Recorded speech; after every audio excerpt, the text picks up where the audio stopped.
South Korea was once the world's largest exporter of babies for adoption.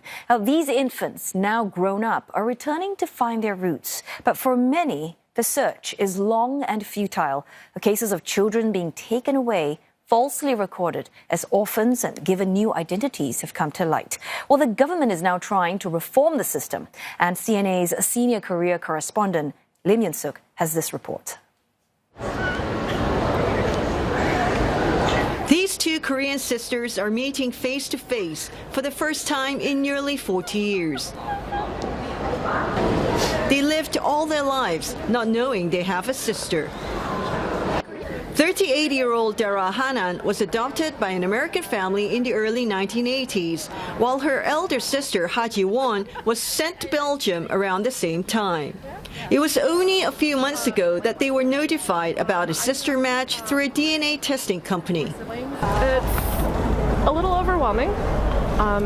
I just landed, so I'm still just trying to get used to it. Also overwhelmed.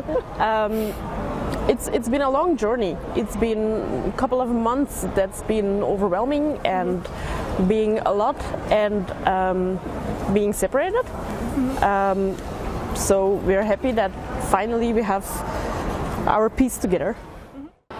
The sisters reunited in Seoul in October as they began their search for their biological parents. If that's not a success, at least we found each other and we're gonna have some nice time together. We asked what they would like to say if they found them. I would like to meet you, but I understand if by any circumstances it would not be possible. Yeah, you said it well. Yeah? Yeah. We love you and we miss you, but we understand if it's not the right moment. These two sisters are not alone in their search for answers about their past. This bakery is run by Christine Panel, who was born in South Korea and sent to the U.S. for adoption when she was about 3 years old. In 2020, she left the U.S., where her 4 children live, and moved to Seoul to find her mother. I really have this big plan that this sugar mama ends up like all over Korea, not just here in Gangseogu. And if I can get famous, maybe that will help me find my family. Her bakery, which serves American food, a reflection of her years growing up in the U.S., has also become a second home of sorts for adoptees looking for their birth families in South Korea, as they are each other's source of support in their search, which is often fruitless. Driven by poverty, South Korea used to be the world's largest source of babies for adoption. It started with the unwanted babies that Korean women had with Western, mostly American soldiers during the Korean War.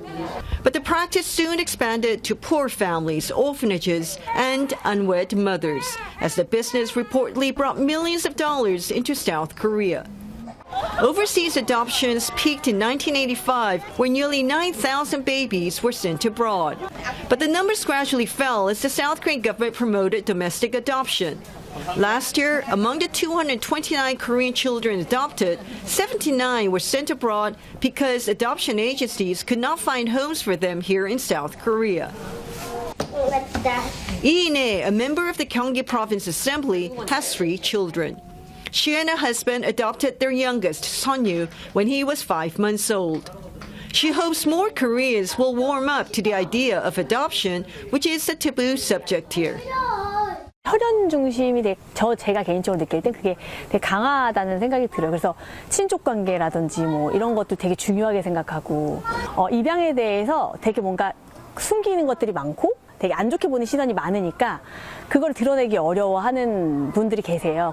She is hopeful this will change with the government set to implement reforms and take over the adoption process currently managed by private agencies in July next year.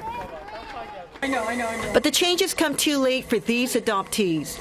They believe the government should also take responsibility for their cases and help them search for their biological parents and find answers to the questions about their roots that they have carried with them throughout their lives. Lim Yun Suk, CNA, Seoul.